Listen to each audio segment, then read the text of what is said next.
Welcome, everyone, to Four Women and a Funeral podcast. I'm Lisa Baue, funeral director, author, coach, and your podcast host today.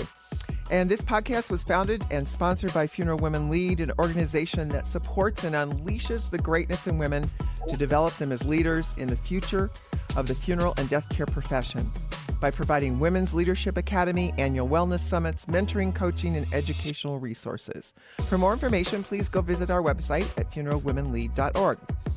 With me today are two of our founding board members, Alicia Carr, funeral director, CEO, owner of Kelco Funeral Supply from Big Lake, Minnesota. I love saying that word, Big Lake. It's really not that big. So big. The biggest one around here. Well, it sounds big. Yeah. And Melissa Posey Loose, funeral director, senior vice president of communication for Security, National Funeral Homes and Cemetery, who just came back off of a 2-week vacay in Europe. We must hear more about this. SNL had their big thing on a cruise ship. It sounds fabulous. We may have to hear more about that. And Ellen Wynn McBrayer, funeral director, CEO, owner of Jones Wynn Funeral Homes and Crematory in Villa Rica, Georgia. I like to say that word too, Rica. It sounds very rich, right? Who is also the 2025 and 2026 NFDA secretary and the first woman who's going to go up the chairs and become our president. So yay! Welcome, everybody. Glad to have you with us today. We're super excited. Hey, we're going to talk a little bit because it is early October and it is NFDA month. That's what I always think of when I think of October, NFDA month. And we're going to have some fun. I think we're going to be in Chicago. Ellen, tell us all the cool things going on and the happenings and what we can expect for all of us who are coming to NFDA. And if we're not yet, get signed up quickly because those hotels fill up fast.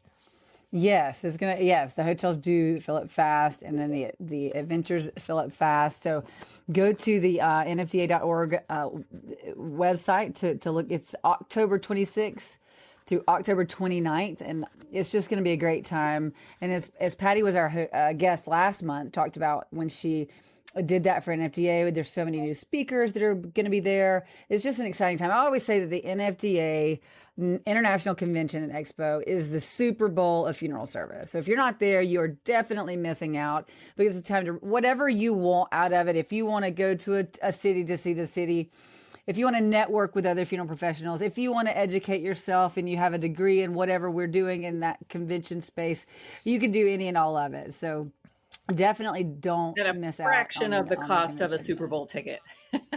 That's right. That's a good point. That's a really good point. That's a very, very good point. I'm really excited to see so many new faces on the agenda, presenting for the first time. I think sometimes we get into the rut of, not a rut, that's not a good way to say that, but just the habit of seeing the same faces over and over and over again. And not that those same faces don't have good things to say, but it's nice to hear from the new ones. Like, for example, Anna Nesbitt, she's going to be speaking. She got the chance to speak at the Professional Women's Conference with Lily McMurrow. It was fantastic. And Anna's going to be speaking on Wednesday, I see. So I'm really proud of her for taking the initiative and the time, filling that space in that way. It's going to be great. It's going to be lots of fun. I think we got a couple of new things hopping and popping too. This will be the first year that Funeral Women Lead has had a booth at NFDA, and we're going to be there for all 3 days. We have a larger booth, 10 by 20, and we're right next to NFDA's lounge. So you can come lounge with us. And on Tuesday, we're going to have some champagne, maybe some strawberries. I don't know. We're still thinking about maybe some mimosas. We're not quite sure yet, but we're going to have something fun on Tuesday afternoon. Please come join us. And I know that NFDA Central is going to be very busy. They will have all kinds of resources there for everyone. The educational programs are always outstanding. And thank you, Melissa, for bringing that up because it is so important to continue our CEUs and our training. And I think the opening party is going to be fun. There's going to be we're going to be at the House of Blues. Did I hear that correctly? Are we supposed to wear our black hats and kind of yes. look like the Blues Brothers? Please, yes, always. Anytime you come in costume, always, yes. Well, let's talk about costumes because there's something really special that's coming up right before the opening party, and that is the Professional Women's Conference PWC Reconnect. And that's where all the women gather who have been to PWC or want to come to PWC someday are going to be there. And they're doing something special in a theme. Who wants to talk about that? Because it sounds like fun. Well, before we talk about the theme, I'll let Melissa, but I'll just say that October is Sunday, October 26th from 4:30 to 5:30. So write it down. So everybody. And we got to thank NGL, National Guardian Life Insurance, they really invest in that event, and they come out and really support women.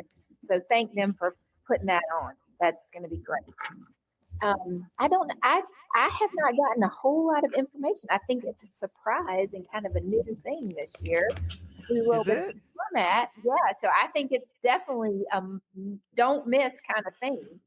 It's going to be over at the Fairmont, right? It is going to be at the Fairmont. And I did hear a little just because Funeral Women Lead we're going to give out a little gift. I'm not going to tell you all the details there'll be a lot of different organizations giving gifts out, which is going to be very cool. But they're going to do kind of a special, and they've already announced this, like a red carpet deal. So it's going to be a little bit like the Oscars. And so if you want to dress up and have some fun with it, you can, wear your best crazy dress. I don't know.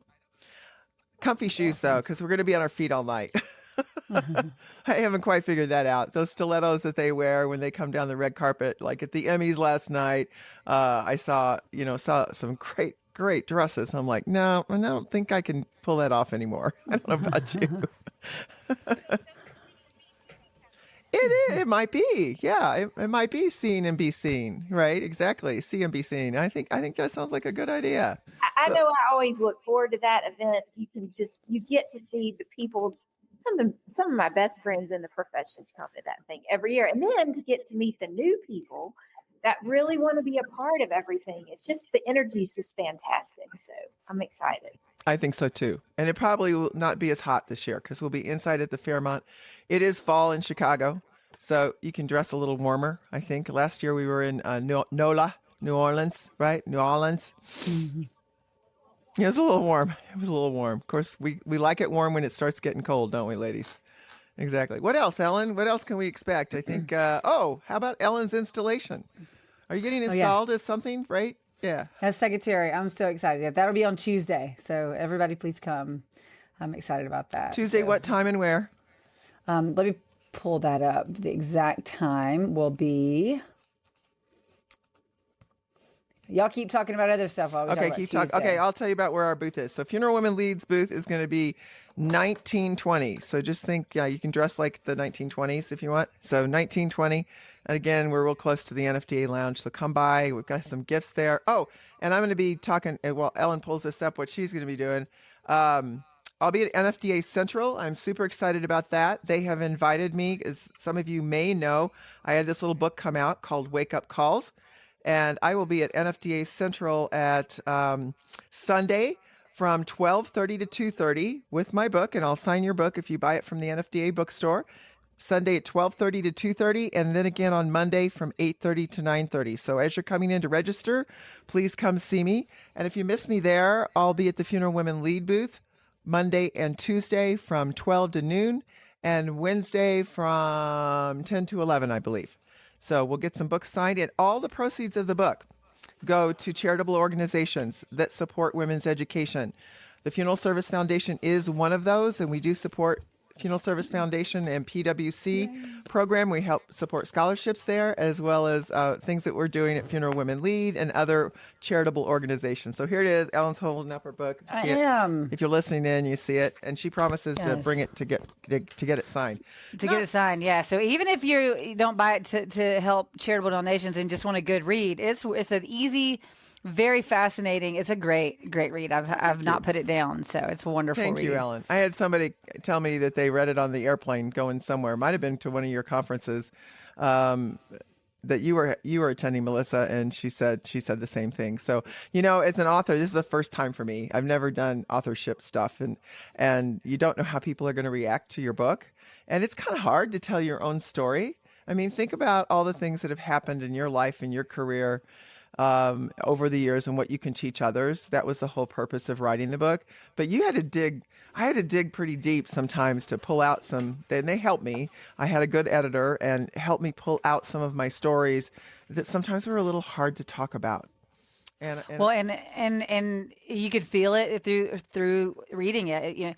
And what is it Brene Brown always says, and Melissa always quotes her about being vulnerable and just really opening up, and for you to be a real leader, and to talk about those struggles and to be honest. A lot of people don't want to tell those things because it makes it feels like you're not being honest when you tell your weaknesses and how you've grown. It makes you feel like you might not be as strong of a leader, but to me, it makes you a stronger leader. And so, I've heard it, just in knowing you and talking to you over the years, but to see it in writing and to see you pour into it so that others can learn from, very real things that happen in funeral service industry and in our profession.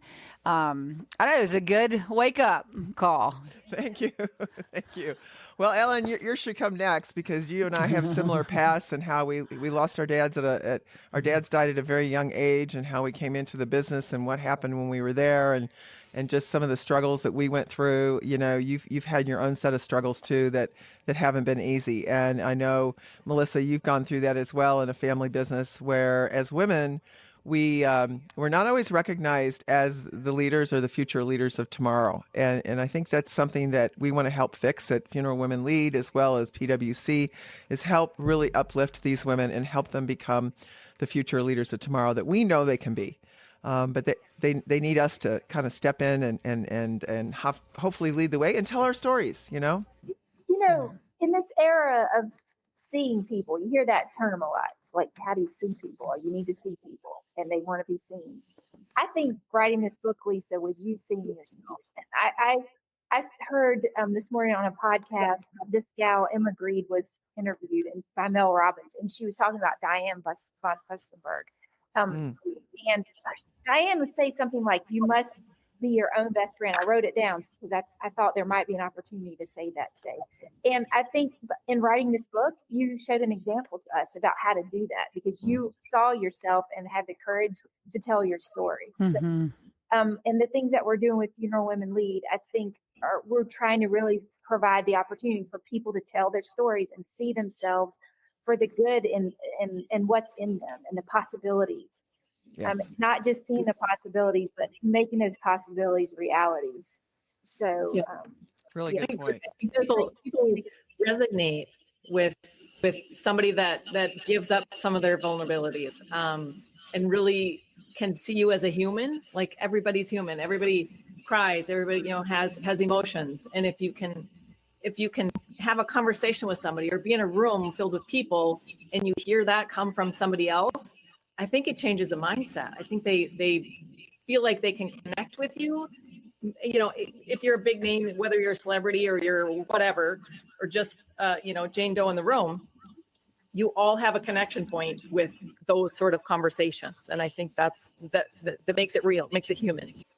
It does. And I think, and just talking about your book and the struggles that funeral service, the challenges, especially in a leadership role, I think we all leaders have seasons of their lives, their struggles that people don't know are part of their story and what build them. And even just, running for office, like for the secretary position for the NFDA, the side struggles and the side unexpected life challenges that occur in any time you're going after, a goal or something that you want to do because you feel called or for whatever reasons that you have. But, those are the moments that you don't really talk about, but they're the moments that build me in particular the most in the silence. You build in silence, and you walk out, but I'll never take any of it for granted. So that's why when you ask about the installation, I'm really excited. I pulled up that date. I'd love everybody that took a chance to vote for me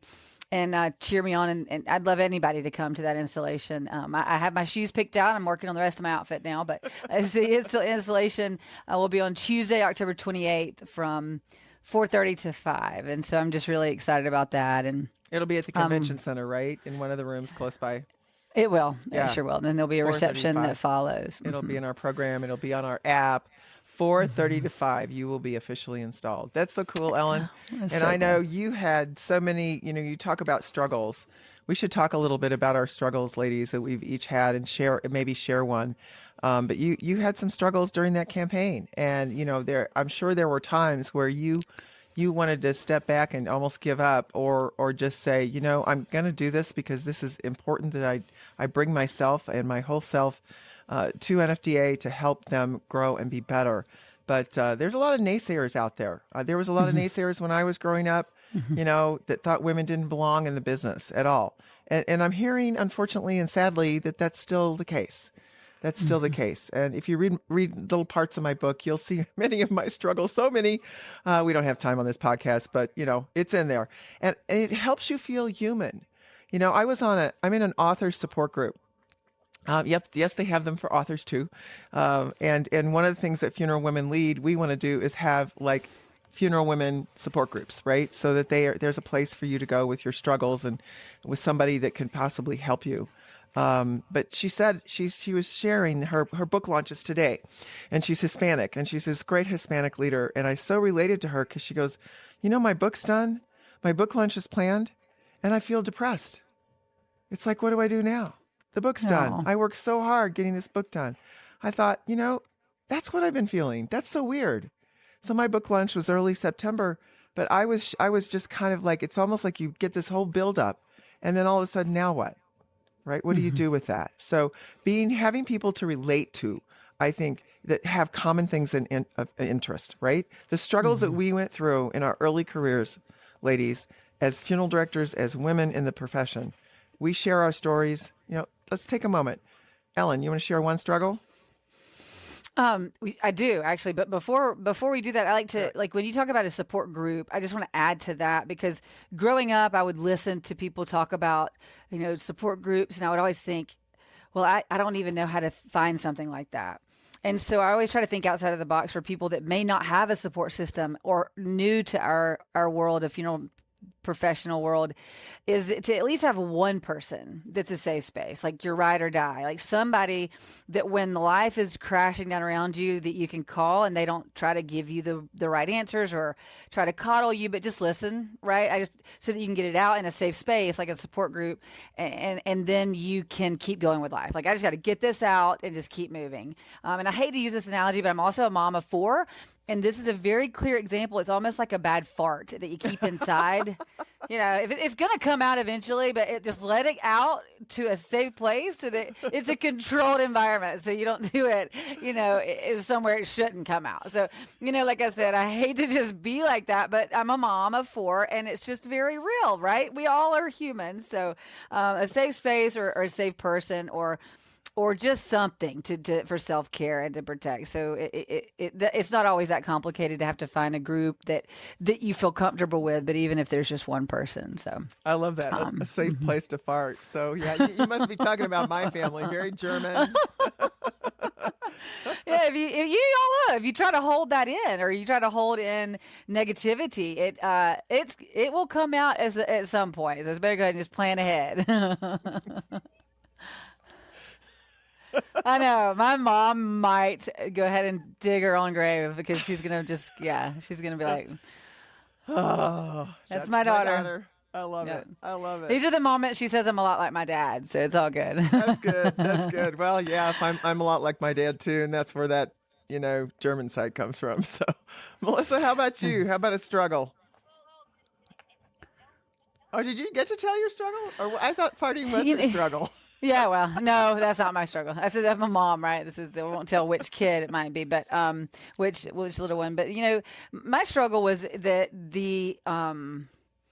I didn't anticipate the challenges that came with an election. So I'm not a politician. So going forward with the election and some of the comments and feedback, well, she's on Facebook too much to be secretary. Little things that just like, when you looked at the campaign election guidelines, really the only avenue that could reach the most people would be social media. And then, it took me a minute to get over, I'm not running for office for that person, but I would like that person that feels this way and the other ones that may feel that way to see, Facebook isn't always negative, and social media, LinkedIn is a good way to connect. But there were just some challenges that I haven't accurately even been able to talk about, or to maybe it'll be in my book one day. But I will say there was a moment in time that I thought, I'm not going to do anything else. I'm just going to let it ride out, and I'm not going to try. And there was a moment where I had about a week that I really prayed and really had to do a deep dive. It was early on, and just say, I'm just going to let it be up to fate. And then I thought, I can't, after about a week of soul searching and praying and getting some clarity and just regrounding myself, I just was like, I'm never going to do something that I don't give my 100%. And so I sat down and came out and just said, no matter what, at the end of this, it's going to end however it's supposed to. And I'm going to enjoy the surfer mentality. And I don't know if you've ever heard the surfer mentality, but it's, when you're a surfer, you live for the 3 seconds that you're on top of the wave, right? You live for that moment but the surfer is built in the struggles and in the patience and waiting for the waves. And a lot of time being alone and waiting for the perfect ride, waiting for the perfect wave. And then when you fall and you're trying to figure it out, those are the moments that the surfer's built. So that the 3 minutes or the 3 seconds of where you're climbing to is worth it. So I really took that approach, and I hope that I accurately explained the surfer's mentality. I'm sure a TikTok could probably make it better than I just described it, but it really does accurately. If you think about the life of a surfer, we'll see a 30-second clip of them riding the biggest wave possible, but what it takes to get there is where we're all built in the struggles and challenges. So I don't really know if I answered your question, but that's a little bit about my emotional journey, which could just really be a timestamp to anything in life that we go for, and any goals that we go for as in this world is a tough world that we live in. So I'm grateful for women like y'all to just, recharge my battery. Well, I got a comment for you before we go on, just really fast. I heard this literally about 3 days ago.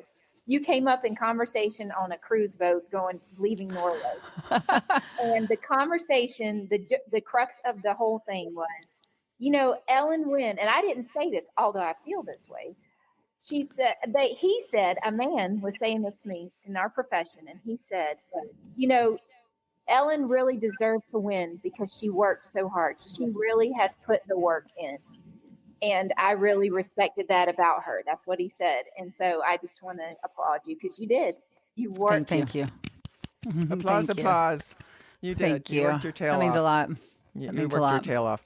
Now, just a reminder, no farting when you're up on stage getting installed. No, absolutely not. Think about surfing. No, that's right. That's right. And we can't wait to see your shoes. Yeah.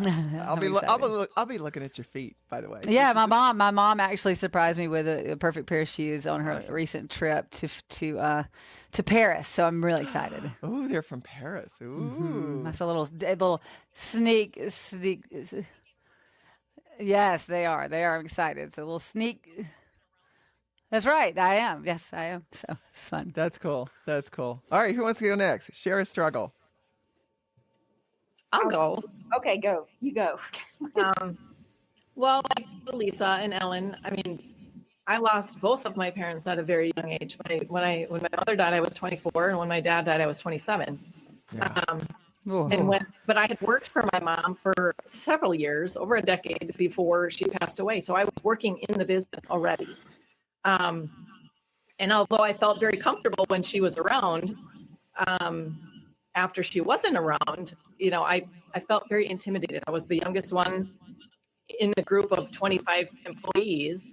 In my mindset, they're thinking, okay, is the first kid coming in, and she's going to try to boss us around now. Well, it was just overwhelming, I guess, because I had young children.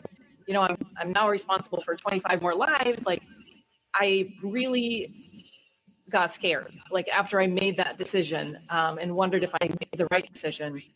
And ultimately, I'm here 35 years later, and I've built a really good network of people, listeners, to bounce things off on.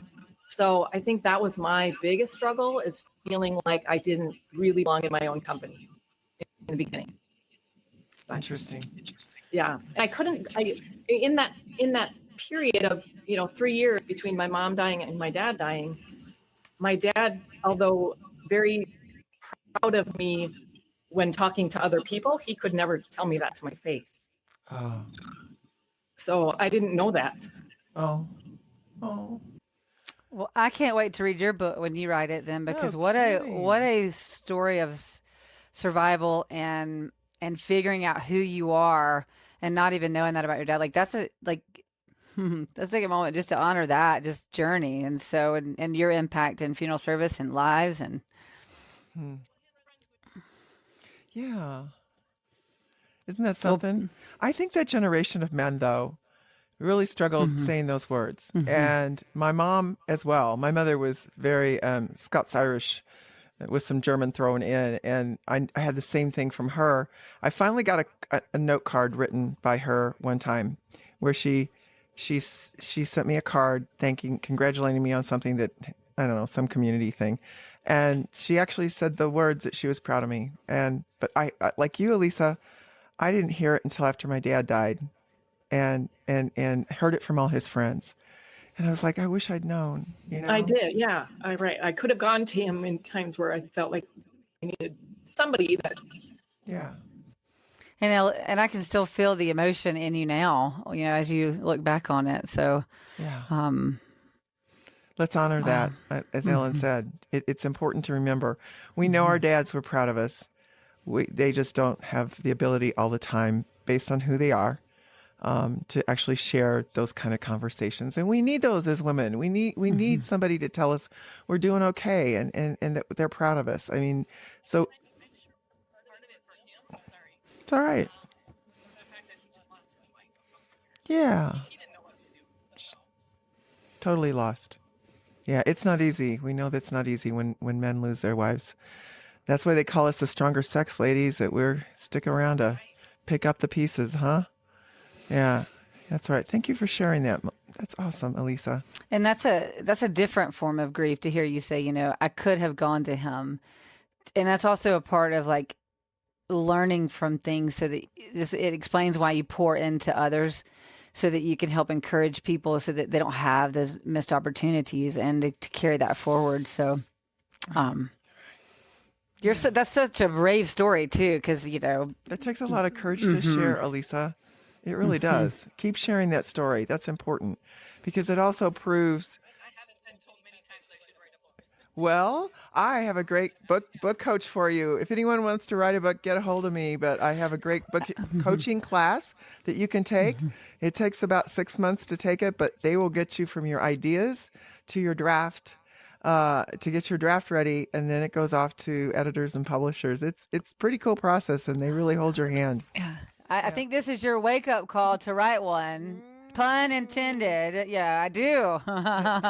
There you go. There you go, lady. Okay, well, we'll talk later more about that. But Melissa, you want to lead us off or end us up with your... I want to say one thing. The four of us need to go on a retreat and write a book with parts of our story meshed together.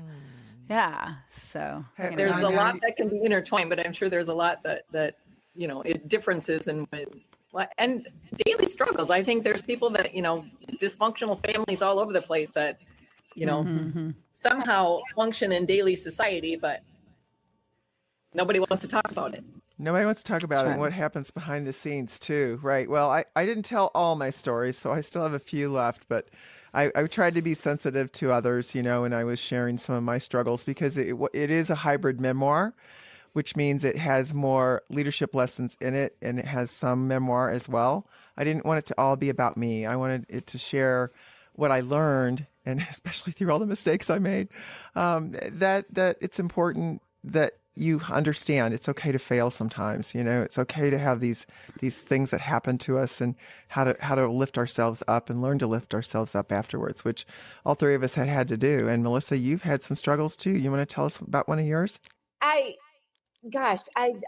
just don't even know if I have something to share after hearing all of those things. But you talked about a daily struggle. And so I do have a daily struggle that I have dealt with my entire life. And I don't know that definitely haven't conquered it yet, but it's on my mind because they talked about in this other podcast that I heard this morning, and that's perfectionism. I was raised by two perfectionists who I dearly love in a profession that, it asks for perfectionism, at least we think that our families do. Maybe they don't so much. That could be on the conversation. so yeah, that's the struggle, and like seeing myself for who I really am and what I bring. That's hard for me. I don't like to talk about myself that much. I don't like to put myself out there really on social media. And a lot of times I don't know that I see myself as having accomplished anything, but Oh my goodness. I know it. I have. I just have to step back and remember those things. You do. And you got to, I've talked to clients in the past that I coach and other women. And one of the things I think is so important in our lives is that each and every day we try to show gratefulness for things in our life that we're blessed with. But at the same time, we also have to give ourselves a little kudos every day about a win that we had. Speaking of Ellen Wynn McBrayer. But I mean, we all have wins. Maybe it's not a big win. Maybe it's just a little win. Maybe it's just a little something we're proud of, and being able to raise that arm and pat ourselves on the back. That's hard to do because we feel like we're being selfish. Don't you feel that? But I think if we don't, we've got to self-care and we have to praise ourselves. And that's the biggest struggle I've always had, because I'm always used to praising others and giving back to others and not giving enough to myself. So thank you for sharing that. I think Melissa, that's important. To Melissa's point, where you don't feel like you've done anything, I feel like from a perspective of you're not looking for recognition for the things that you do. Sometimes you don't even realize how big things are to somebody else, and it just kind of goes by the wayside. You know what I mean? So you're not recognizing it yourself, something that really was made an impact somewhere, just because that you're not seeking that, but that doesn't mean it hasn't made an impact. Really good perspective. Okay, well, ladies, we talked about some struggles today. We talked about going to NFDA. We talked a little bit about the Wake Up Call book that's going to help raise funds for women in education in our profession. Thank you all for being here with us. This has really been fun. Let's hope our bandwidth works well with all the power going out in Utah. But we're excited to have you on, and we'll be back again in November and December with some more recordings for 4 Women and a Funeral. And we're just delighted to have everyone. Thank you for joining us. Bye, everyone. Thank you. Bye. Bye to all our listeners, and have a great, beautiful fall. 4 Women and a Funeral is a Crabshell Media podcast.